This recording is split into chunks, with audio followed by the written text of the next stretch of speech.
Kama sivyo mtuambie na nyie hamko na Mungu. Mkiniambia hamko na Mungu nitawasamehe. Lakini mkiendelea na nyie kupokea rushwa, tutajua kwamba kumbe tunayo dini kwa majina katika nchi hii. Jina la dini, lakini hatuna waumini. No reform, no election ina maana moja tu. Hatuko tayari kwenda kwenye uchaguzi kama hakuna badiliko katika katiba yetu ambayo imefanya serikali kuwa miungu. Hatutaenda kwenye uchaguzi kama sheria za uchaguzi hazitabadilishwa. Na sisi tukishasema hatuendi, kwa sababu sheria yetu, katiba zetu, ibara ya 8 inatuambia sisi ndio wenye mamlaka, sio Samia. Inasema wananchi ndio chanzo cha mamlaka yote ya serikali. Kama sisi ndio mamlaka yote ya serikali, kwa katiba hiyo walitunga wenyewe, wala sisi hatukuwepo. Kama sisi ndio hivyo, basi sisi ndio wenye kauli ya mwisho ya nani awepe madarakani, CCM, Chadema au nani, bila kufikiria hata majina.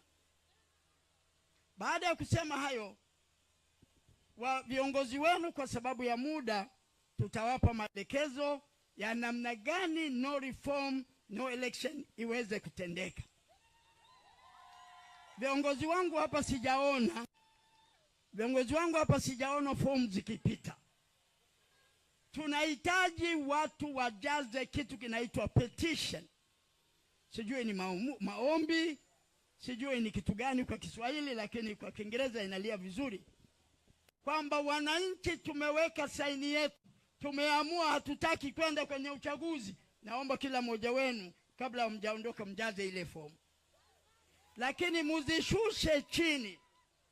Tukiwa wachache kama tulivyo hapa hatuwezi. Lakini mkishuka kwenye vijiji vyenu, mkaenda kwenye vitongoji vyenu, mkaenda kwenye ngazi ya chini kabisa kwenye misingi yenu, fomu hizo zikajazwa, Watanzania wote wakijaza, dunia nzima itamwangalia Samia anafanya nini. Atatumia mabavu? Kama atatumia mabavu, mwanake hajui demokrasia.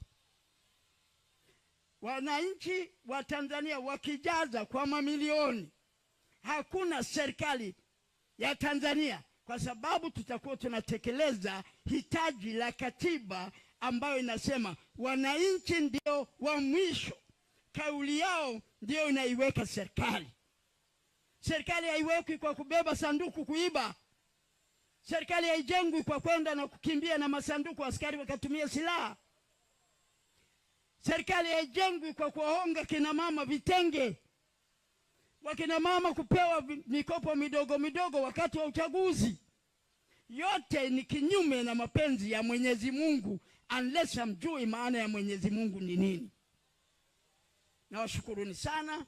Naomba tuungane wote, tukisimama tutarudisha uhuru wetu, tutarudisha mamlaka yetu, ili iwekwe serikali ambayo ina kibali cha Mwenyezi Mungu.